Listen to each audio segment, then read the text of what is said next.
Hello everyone, hello, welcome to my channel guys. So today is magtanim tayo ng luya, yes, ginger. Tumubo na kasi yung ginger natin, kaya ito siya. We will have to plant it sa ating rooftop garden. By the way, if you're new to my channel, please consider subscribing and hit that notification bell so you'll be notified whenever I uploaded a new video. So dito tayo ngayon sa rooftop guys.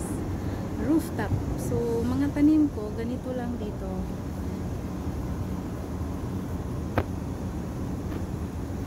Garden in a pot. So lemon tree ito siya guys. Malaki na siya.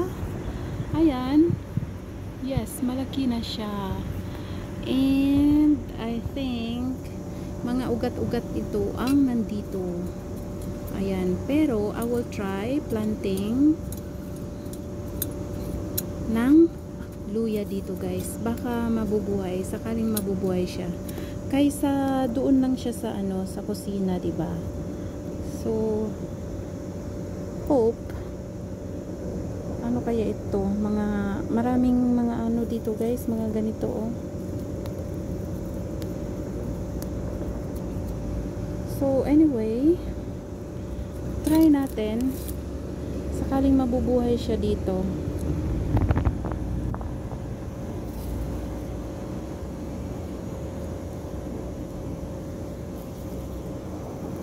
Nilalagyan ko siya ng bato guys kasi if ever na hindi ako makadilig, stones will help your plant mag-absorb ng moisture.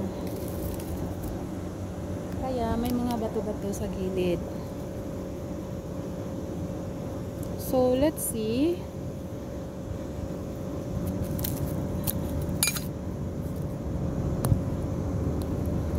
Kung mabubuhay ang ating ginger dito.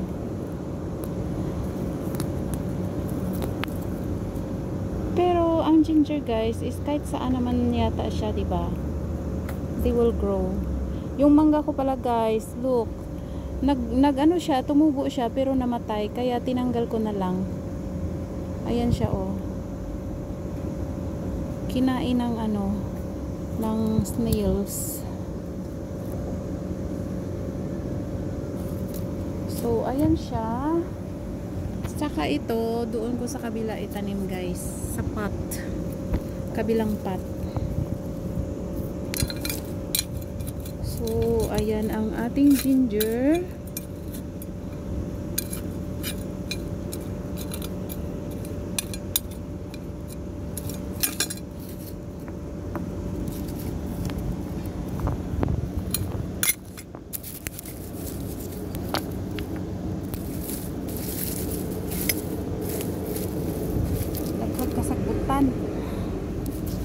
Kasagbutan. So, ito na siya guys. Ito ang ating ginger. And yan siya. 2 puno ang tinanim ko dito. So, hopefully they will grow.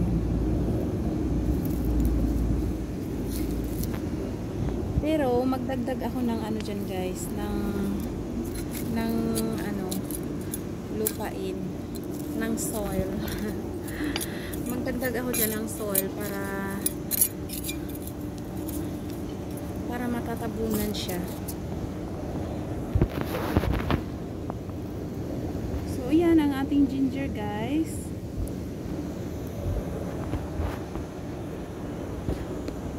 And I will add some water para manatiling siya, moisturize.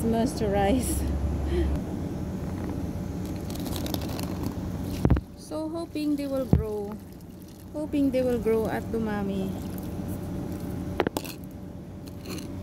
Mga white stones ko, na siya guys.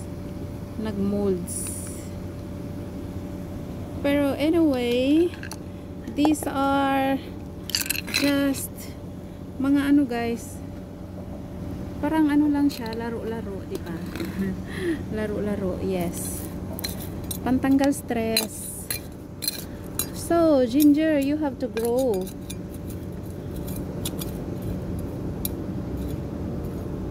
Okay, there you go. So, nandyan na ang ating ginger. So, itong dalawa, sa kabila natin itatanim, guys.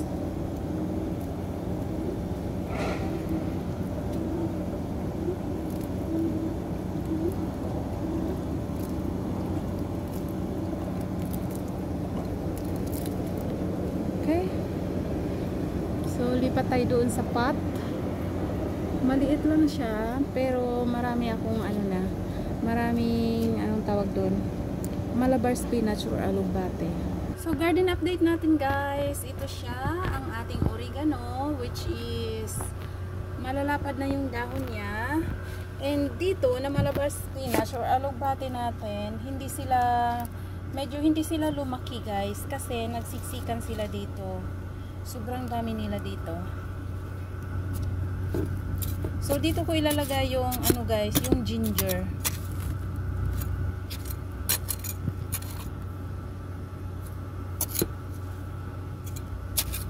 Baka sakaling mabubuhay siya dito.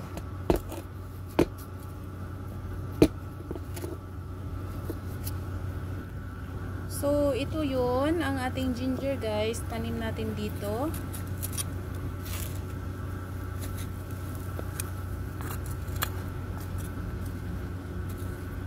Yung lupa dito is para siyang bato, guys.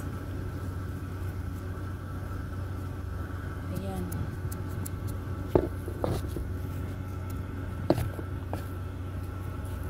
So ganyan lang siya, guys. And if ever na makabili ako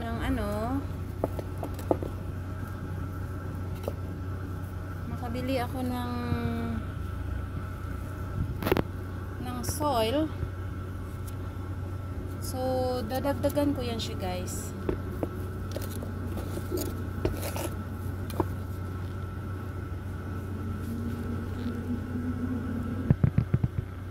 So ayan siya, tatakpan na natin, hoping na tutubo ang ating ginger.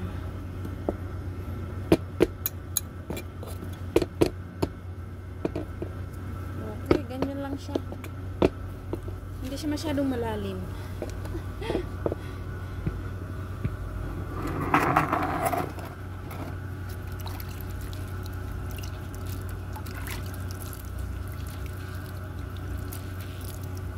So, ito siya, guys.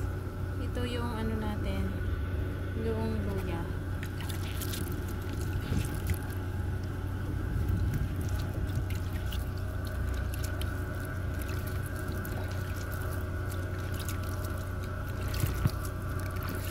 So, maliit lang na pot, guys. Kasi nga, dito sa rooftop, maliit lang din ang ating space. Kaya, we have to find ways. So, yan siya ang update sa ating isang pot ng ating Malabar spinach na tinamnan ko ng ginger. Then, let's go to another pot. Mag-visit tayo dito sa garden, guys. Garden tour and planting ginger. So, ito na siya yung corner, guys, na dito rin sa rooftop. Ang dami ng guys, kasagbutan. Daghan ng nanurok na mga kasagbutan. Kay murag 2 weeks ko na wala dito. Doon ako sa kabila. So,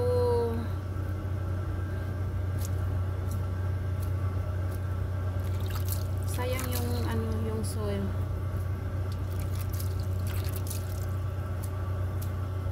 Ayan. So, manguha sa tagsagbot, guys. Ay, nako. Sayang yung ko, guys, Cryptomeria Moon Glow.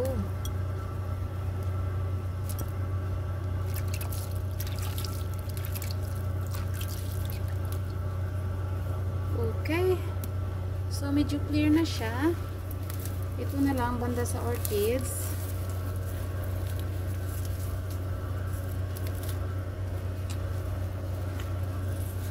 gituguan sa bot guys kay wa ko kapang limdiw og 2 weeks. So ayan, clear.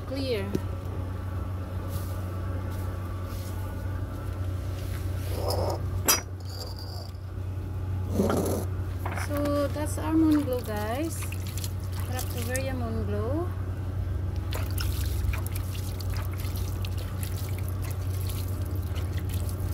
Then ito siyang ating orchids na ilang beses nang namulaklak. Pero dinala ko dito sa rooftop kasi tapos na yung season ng kanilang pag-bloom. And the most exciting one is here. Ang pinakamagandang alugbati natin. Super lucky guys. Buyag. So kasama sila ng aloe vera ko dito. So that means healthy ito siyang healthy yung soil dito guys. Ayan siya, 3 puno.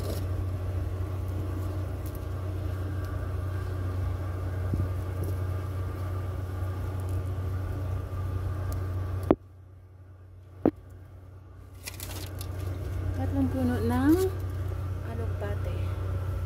So super malalaki na sila guys. And pagagapangin ko yan sila sa dito sa may wall. Diyan papunta doon sa may atis. Atis yan guys. Look, tingnan nyo yung dahon. Atis na bonsai. Matagal na siya guys pero hindi pa rin siya namumunga. So ito na yung alugbate natin kasama ng aloe vera. And hope dadami pa ito sila. But we'll see.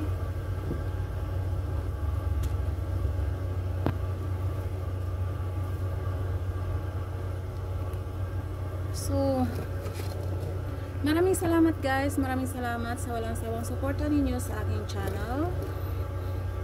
And if you are new, please consider subscribing and hit that notification bell so you'll be notified whenever I uploaded a new video. And with big shout out to all of you guys. Thank you for watching. And if you do like any of my videos, please consider sharing it to your any social media platform or to your YouTube community. So, ganyan na ako magdilig. So, pwede na siyang i-harvest. Malalapad yung dahon guys and malalaki na yung puno. So, 3 puno siya guys. 1, 2, 3. So, that's all for today. That's an update for today. Boy OFW Diary dito sa Hong Kong. Thank you for watching. So, itong aloe vera, kakapanganak lang pala ng isang aloe vera natin. Dito ko yan siya ilagay guys sa gilid. Diyan. Okay. So, that's all for today. Thank you again for watching. See you soon. Bye-bye.